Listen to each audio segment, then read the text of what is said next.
Les carburants que nous trouvons à la pompe sont encore aujourd'hui fabriqués essentiellement à partir du pétrole. Mais pour protéger l'environnement, ces carburants doivent être de plus en plus propres. Dans la raffinerie, le pétrole brut subit une série de transformations pour aboutir à un carburant propre. Parmi ces traitements, l'hydrodésulfuration a pour objectif de diminuer très fortement la teneur en soufre du gazole.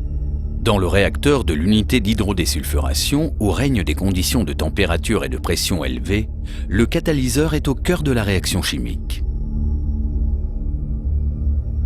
Le catalyseur, ce sont tous ces grains constitués d'un matériau poreux dont la surface est imprégnée par la phase active. C'est à ce niveau que les molécules réagissent entre elles et se transforment pour finalement produire un carburant qui ne contient presque plus de soufre. Plus les pores du catalyseur sont nombreux, plus la surface active est importante, plus la réaction est efficace.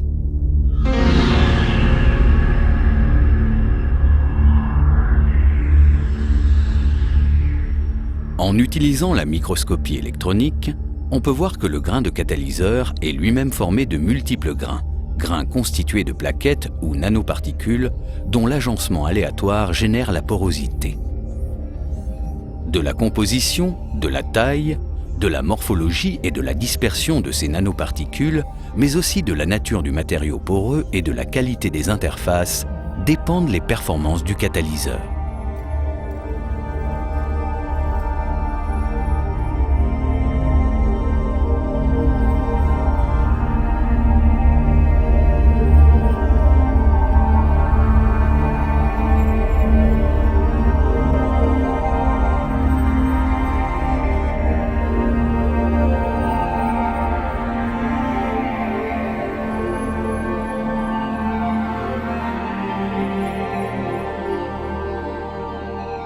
On voit apparaître des bandes sombres. Ce sont les feuillets de la phase active constitués de cristaux de sel métallique. Pour aller plus loin dans la compréhension de la réaction, à un niveau où la mesure expérimentale est difficile, les chercheurs utilisent un modèle de simulation moléculaire qui détermine la position des atomes et la localisation des électrons.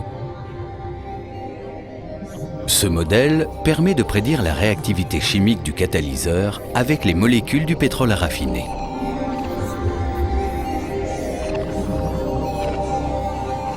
C'est en analysant le catalyseur et la réaction chimique jusqu'au niveau des interactions entre électrons que les chercheurs peuvent trouver comment rendre les catalyseurs plus efficaces et les carburants plus propres.